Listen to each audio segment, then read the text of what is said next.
Gujarati moral story Akbar બિરબલની વાર્તા માટલામાં બુદ્ધિ।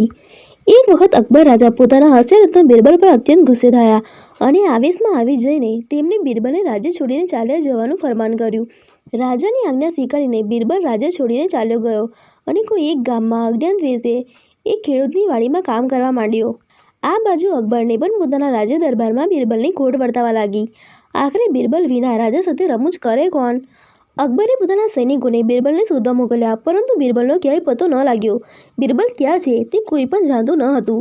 આખરે અકબરે એક યુક્તિ શોધી કાઢી। તેને રાજ્યમાં ગામે ગામ ઢોલ પીટાવ્યો।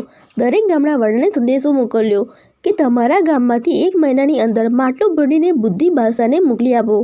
બુદ્ધિ મોકલી ન શકાય તો હીરા જવેરાત ભરીને મોકલવા। આ સંદેશો બિરબલ જે ગામમાં છુપા વેશે રહેતો હતો ત્યાં પણ પહોંચ્યો। તે ગામના લોકો ભેગા થયા। બધા ચર્ચા કરવા લાગ્યા કે હવે શું કરવું।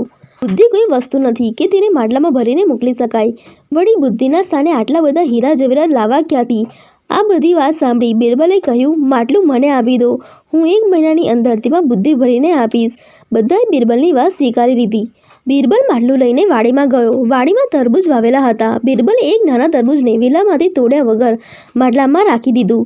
બાદમાં બિરબલ રોજ માટલાવાળા તરબૂચના વેલાનું ખાસ ધ્યાન રાખવા માંડ્યો। તે વેલાને નિયમિત પાણી અને ખાતર નાખવા માંડ્યો। થોડા દિવસમાં તે તરબૂચ માટલાની અંદર વિકાસ પામી એટલું બધું મોટું થઈ ગયું કે તેને માટલામાંથી બહાર કાઢવું અશક્ય થઈ ગયું। માટલાની અંદરથી તરબૂચ લગભગ માટલા જેવડું જ થઈ ગયું હતું। બિરબલે વેલામાંથી તરબૂચને કાપીને માટલા સાથે અલગ કરી દીધું। બાદમાં તે માટલાને તરબૂચ સાથે બાદશાહને મોકલ્યું। સાથે સંદેશો પણ મોકલ્યો કે માટલામાંથી બુદ્ધિને માટલું ફોડ્યા વગર અને બુદ્ધિને કાપ્યા વગર કાઢીને માટલું પાછું મોકલાવો। અકબર તરબૂચને માટલામાં જોઈને સમજી ગયા કે આ કામ ફક્ત ને ફક્ત બિરબલ કરી શકે છે। અકબર ખુદ તે ગામમાં આવ્યા અને બિરબલને સમજાવીને પોતાના દરબારમાં પાછો લઈ ગયા। આમ અકબરની એક યુક્તિ રાજ દરબારમાં બિરબલને પરત લાવી।